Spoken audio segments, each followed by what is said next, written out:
Breaking news. Ibi turabyita iki bantu banjye bakunzi ba Shana TV Rwanda. Ibi noneho turabyita iki bantu banjye. Reka ngire mbasuze mbifurize ibihe byiza, mbifurize amahoro y'Imana, nkwifurize kugubwa neza cyane uri mu Rwanda, amajyepfo, amajyaruguru, uburasirazuba ndetse n'uburengera bwaryo. Wowe uri mu mujyi wa Kigali, aho waba uherereye hose muri rusange ku isi muri Kinyarwanda, nongere ngusuhuze cyane, nkwifurize amahoro y'Imana. Iyi nkuru rero irimo iraca ibintu, ni inkuru ya Vestina ndetse n'umugabo baheruka kurushingana, ariko biri kumubira avugwa ko baheruka. Rero birimo mu byukuri ntago ari inkuru nyine isekeje, nubwo mwumva nimo ndaseka. Ni inkuru mu byukuri yaba iteye agahinda, hamwe y'umugabo ya Vestina nyine n'umugabo we Idrissa, birimo biravuga ko bamaze kuba batandukana. Reka nze nkuvere muzingo nkusomere imwe mu nkuru irimo iragenda icaracara ku gitangazamakuru kimwe cyane mu Rwanda cyitwa Igihe.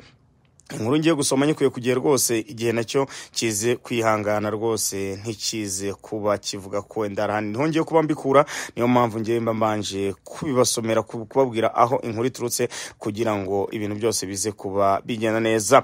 Ni inkuru igira iti umuririmbyi indirimbo zo kuramya no guhimbaza Imana Ishimwe Vestina binyujije ku mbuga nkoranyambaga ari kwicuza impamvu yakoze ubukwe na Idrissa Jalike. Mu butumwa burebure yanyujije ku mbuga nkoranyambaga ze mu rurimi rw'icyongereza, Vestina yavuze ko abayeho ubuzima atishimiye ndetse amahitamo yagize ari mabi cyane, aho yaje kuba agira ati: uyu munsi ubuzima mbayeho subwo nahisemo, ndi mu bihe bingoye kandi sibyo nkwiye. Ndabizi ko nagize amahitamo mabi mu buzima bwanjye, ariko nta kundi. Imana yemera ko ibintu bimwe bitubaho kugira ngo tubyigiremo.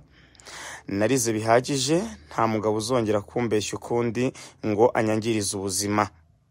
Uyu mugore wumvikana nk'uwicuza cyane yavuze ko niyongera kugira amahitamo y'umugabo bazabana zaba ari wo azi neza. Ati: ubutaha ninjya guhitamo umugabo tuzabana azaba ari uwo tuziranye neza, nzi umuryango we ndetse na buri kimwe kuri we.